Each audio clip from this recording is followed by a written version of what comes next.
Ada, Pak. Assalamualaikum warahmatullahi wabarakatuh. Shalom, Om Swastiastu, Namo Buddhaya, salam kebajikan, rahayu, salam sejahtera untuk kita sekalian. Yang terhormat Bapak Ketua Komisi 3 DPR RI, yang kami hormati seluruh anggota Komisi 3 DPR RI, ada Bapak Jenderal, dan rekan-rekan yang lain. Yang kami hormati pula ada Bapak Kapolda, Ibu Dwi Ayu, dan berserta pengacara, serta semua yang hadir dalam rapat dengar pendapat pada hari ini. Izinkan kami menyampaikan laporan terkait dengan penyelidikan dan penyidikan dugaan tindak pidana penganiayaan sebagaimana dimaksud dalam pasal 351 ayat 1 dan atau pasal 351 ayat 2 KUHP. Mohon izin dasar penyelidikan kami mulai dari Undang-Undang Nomor 8 Tahun tentang Hukum Acara Pidana, Undang-Undang Nomor 2 Tahun 2002 tentang Kepolisian Negara Republik Indonesia, Perkap Nomor 6 Tahun 2019 tentang Penyidikan Tindak Pidana, Perkabareskrim Nomor 1 Tahun 2002 tentang Standar Operasional Prosedur Pelaksanaan Penyidikan Tindak Pidana. Berikutnya laporan polisi B3414 10 Romawi 2004 SPKT Polres Metro Jakarta Timur Polda Metro Jaya tanggal 18 Oktober 2004 yang dilaporkan oleh saudari Dwi Ayu Darmawati. Dan terakhir adalah surat perintah penyelidikan SP Lidik garing 4562 garing 10 Romawi garing res titik 1.6 garing 2024 garing reskrim tanggal 30 Oktober 2024. Kami jelaskan terkait dengan timeline penyelidikan. Jadi mulai pembuatan laporan polisi terjadi pada tanggal 18 Oktober 2024 sekitar pukul 02.30 waktu Indonesia Barat. Selanjutnya pada tanggal 18 Oktober itu juga setelah kita menerima laporan polisi, selanjutnya penyidik Polres Metro Jakarta Timur mengantarkan saudara pelapor atau korban ke Rumah Sakit Polri untuk divisum.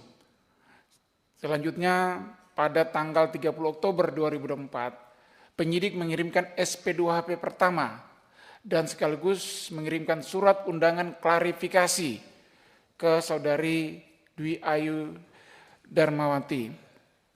Selanjutnya pada tanggal 1 November 2024 kami melakukan pemeriksaan klarifikasi terhadap saudari pelapor.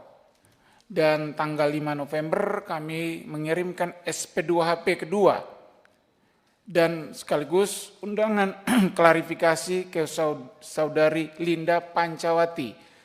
Linda Pancawati pada tanggal 5 November 2024. Kami jelaskan di sini kami mengirim surat panggilan kepada Ibu Linda karena sesuai dengan berita acara klarifikasi dari saudara pelapor, dia menyebutkan ada 2 saksi yang melihat pada saat itu, yaitu Ibu Linda Pancawati dan salah satu rekan kerjanya bernama Cika. Berikutnya, karena kami tidak mengetahui alamat Cika, karena hanya menyampaikan dan nomor telepon dan kami sudah menghubungi Cika.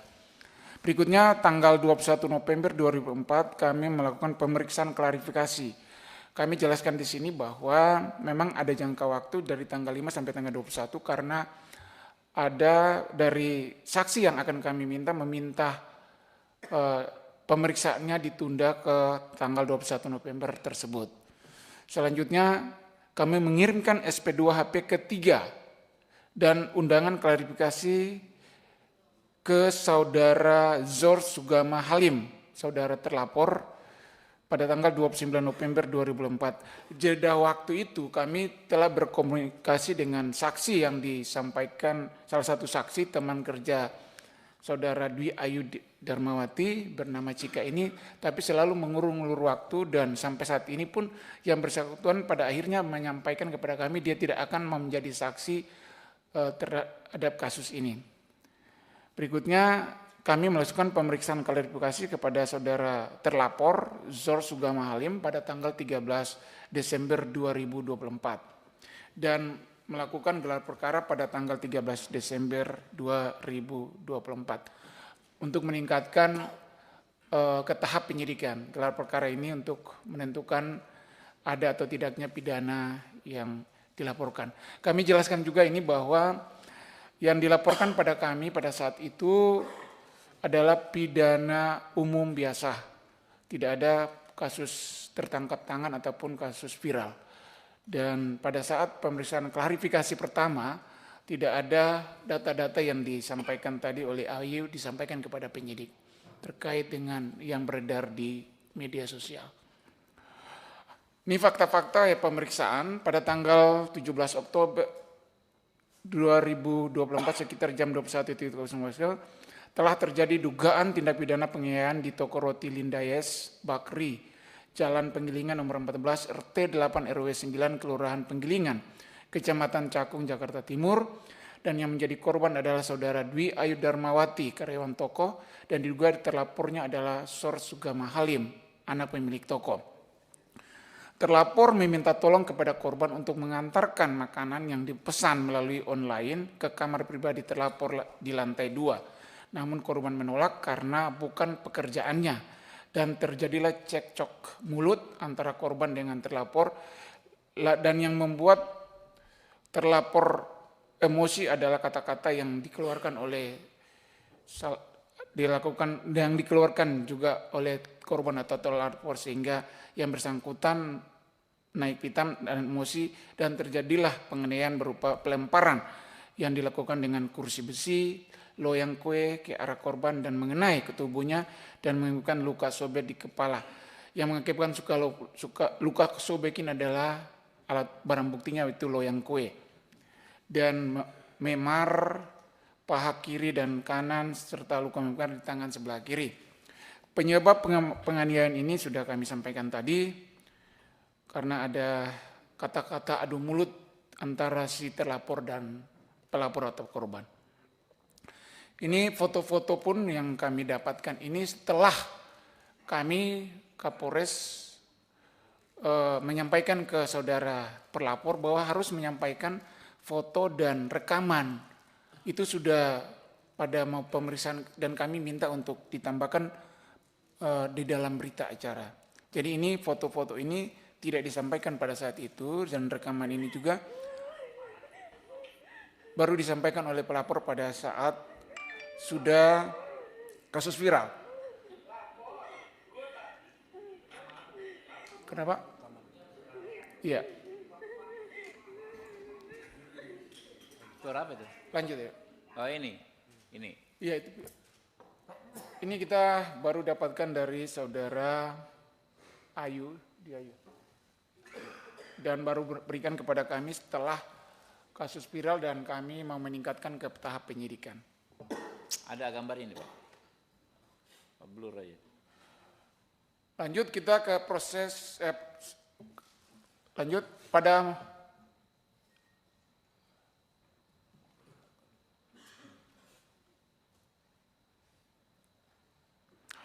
hari Jumat tanggal 1 November 2004, penyidik atau penyidik pembantu melakukan pemeriksaan keterangan klarifikasi terhadap saksi korban yaitu saudara Dwi Ayu Darmawati. Pada hari Kamis tanggal 21 November 2024, penyidik pembantu melakukan pemeriksaan keterangan klarifikasi terhadap saksi yaitu saudara Linda Pancawati. Pada hari Jumat tanggal 13 Desember 2004, penyidik pembantu melakukan pemeriksaan keterangan klarifikasi terhadap saksi korban, bukan saksi korban tapi terlapor yaitu saudara Zor Sugama Halim. Ini ada foto-foto yang kami sampaikan. Berikutnya tahap penyidikan. Jadi setelah kasus tahapan penyelidikan selesai, kita gelar perkara dan diputuskan bersama untuk dinaikkan ke tahap penyidikan. Inilah dasar-dasar penyidikan. Ya, lanjut Pak, ini kan udah tahu semua. Ya, timeline penyidikan. Kami mengirimkan SPDP ke pelapor atau pada tanggal 14. Ini SPDP yang ke pelapor pada tanggal 14 Desember 2004. Berikutnya pada tanggal 14 Desember juga kami mengirimkan surat panggilan kepada pelapor. Dan tanggal 15 Desember kami melakukan pemeriksaan terhadap pelapor dan para saksi. Tanggal 15 Desember juga kami melakukan penyitaan barang bukti. Dan tanggal 16 Desember kami mengamankan terlapor karena pada saat itu kami mengirimkan surat panggilan terhadap terlapor, namun kami berkomunikasi terlapor berada kedudukannya di daerah Sukabumi sehingga kami langsung melakukan pengamanan terhadap terlapor di daerah Sukabumi pada tanggal 16 Desember 2004. Selanjutnya pada tanggal 16 Desember kami juga melakukan gelar perkara penetapan tersangka dan tanggal 16 Desember itu juga kami menetapkan tersangka dan kami melakukan penahanan dan press release. Proses penyidikan pada hari Minggu tanggal 15 Desember 2004 penyidik pembantu melakukan pemeriksaan terhadap saksi korban yaitu saudara Dwi Ayu Darmawati. Pada hari Minggu tanggal 15 Desember 2004 penyidik pembantu melakukan penyitaan barang bukti. Pada hari Senin tanggal 16 Desember penyidik pembantu melakukan pemeriksaan terhadap saksi yaitu saudara Linda Pancawati. Pada hari Senin tanggal 16 Desember 2004 penyidik pembantu melakukan pemeriksaan terhadap tersangka yaitu saudara Sor Sugama. Perlu kami sampaikan juga di sini bahwa salah satu saksi teman rekan kerja daripada pelapor sampai saat ini tidak mau diambil keterangannya sebagai saksi. Dia menolak untuk dijadikan saksi. Namun kami sudah berkomunikasi dan kami sudah mengirimkan surat resmi untuk segera yang bersangkutan juga dijadikan saksi karena terdapat di dalam BAP saudari pelapor.